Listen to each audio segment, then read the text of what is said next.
Hello po mga kababayan, kamusta po? Si Kamanong po inyong likod ay nagbabalik po muli at tayo po magsama-samang magkomentuhan dito po sa Tambayang Makabayan. Sana po nasa maayos po kayong kalagayan. Mag-umpisa na po tayo. Komentuhan po natin, ito po pinag-uusapan po sa social media na ayon po kay Atty. Levy Baligod ay ito pong si Trililing na tinatawag pong pambansang asong ulol di umano at sundalong kanin di umano ay nag-o-offer daw po ng 10 milyon ang bawat isa dito po sa mga ex-bodyguard, ex-soldiers, ex-marine ni Saldico. Mga kababayan, pakinggan po natin ito pong kumakalat na balita at video sa social media at komentuhan po natin. Mag-umpisa na po tayo. Wow! Mukhang maraming maleta si Trillanes Nag-alok na 10 million para umatras ang kaso at manahimik? Totoo ba ang aligasyong ito? Listen carefully, panoorin hanggang dulo, at ikaw na ang humusga. Naglabas ng matinding pahayag si Attorney Levi Baligod, Legal Counsel ng 18 sa dating sundalo, matapos sabihin ni dating Senador Antonio Trillanes na naniniwala siyang may isa sa B-18 ang babaligtad at aaming gawa-gawa lamang umano ang mga aligasyon kaugnay ng umano'y maleta ng pera mula sa flood control projects. Sa kanyang social media post, kinuwestiyon ni Baligod ang pahayag ni Trillanes at ibinahagi ang screenshot ng umano'y mensahe na nag-aalok ng pera kapalit ng pag-atras ng kaso.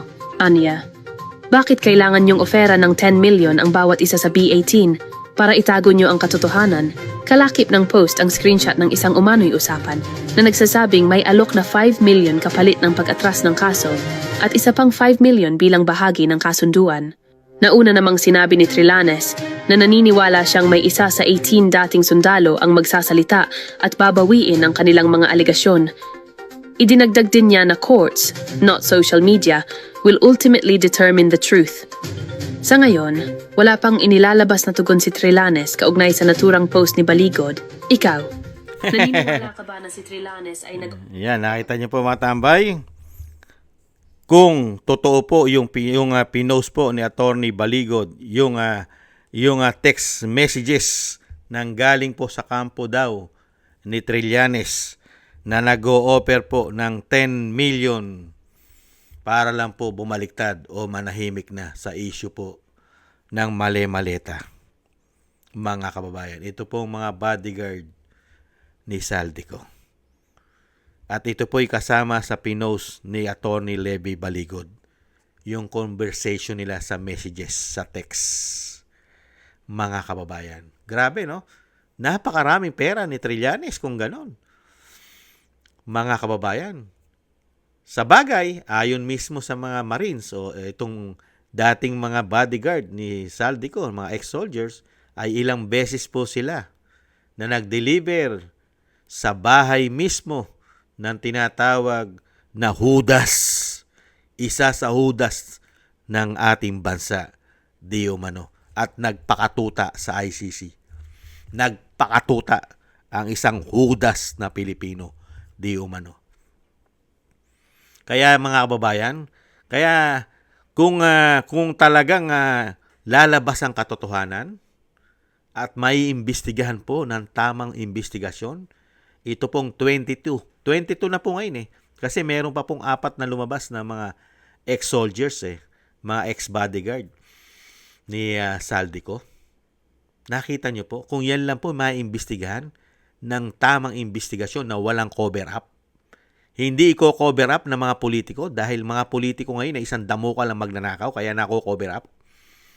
Pero kung tama lang po ang investigasyon, napakarami mo makukuhang katotohanan dito sa mga ex-bodyguard, ex-soldiers, ex-marine.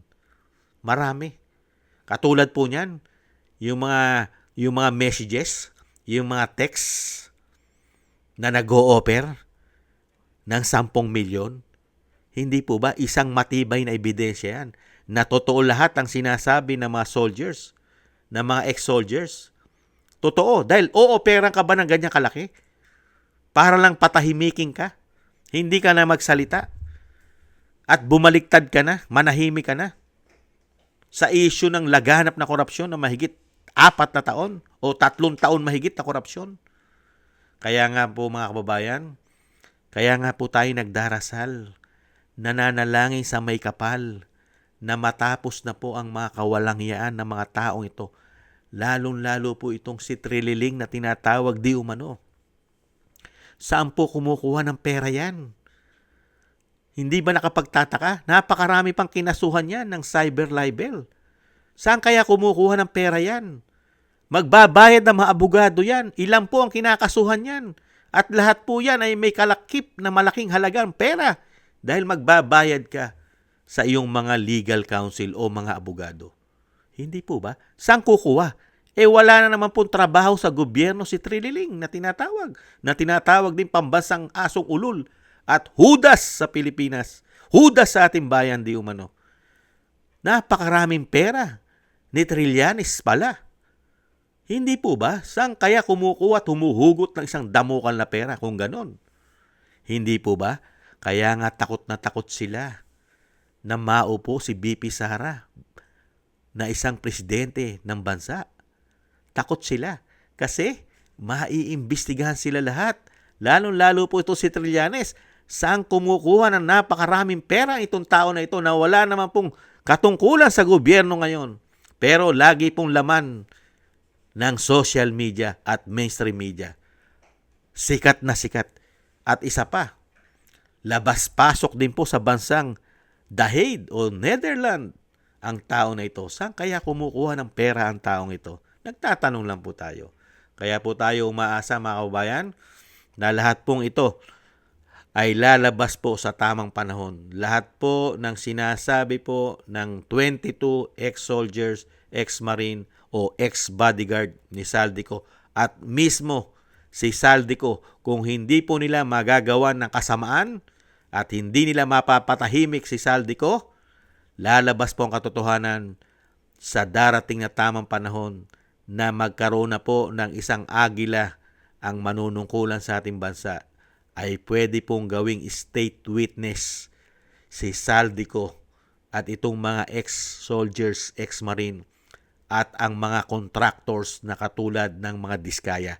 Napakarami pong pwede silang ibunyag, lalong-lalo po ang mga contractors na nagbibigay ng malalaking komisyon, porsyento sa mga congressman, senador, governor, mayor at kung ano-ano pa.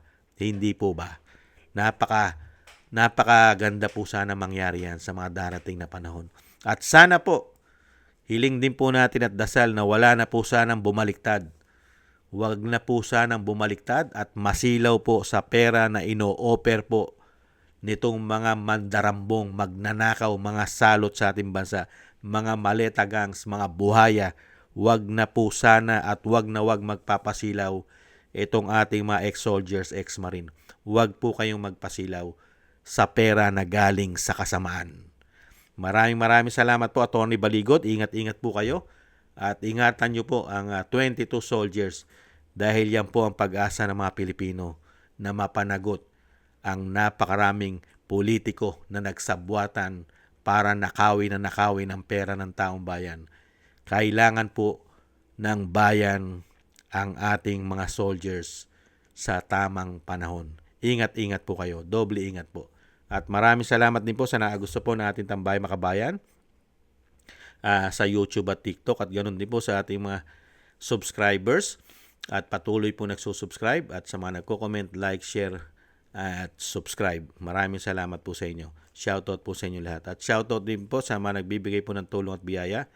Shoutout po kay Eric Hershio from Canada, Kingston from Hong Kong, Jake Yahut from California, USA, Gina Ray from Berlin, Germany, Julieta Silona from Sydney, Australia, Baby Roman from Cagayan Valley, Baby Roman at Ate Isa from Cagayan Valley, Jem Aris from United Arab Emirates, Annie Jo, si Mary Natividad Blinden from Netherlands, Gay at Siena, Tatay Nick from Toronto, Canada, Jesus Valdepena, Rolando Guerrero, Mila Yi, Felipe Shapno from Texas, USA, Ma'am LB at Shermani from North Miami, Florida, USA, Frank Zamora from California, USA, Mika Legaspi at Romulo Di Binagracia from Bacolod City.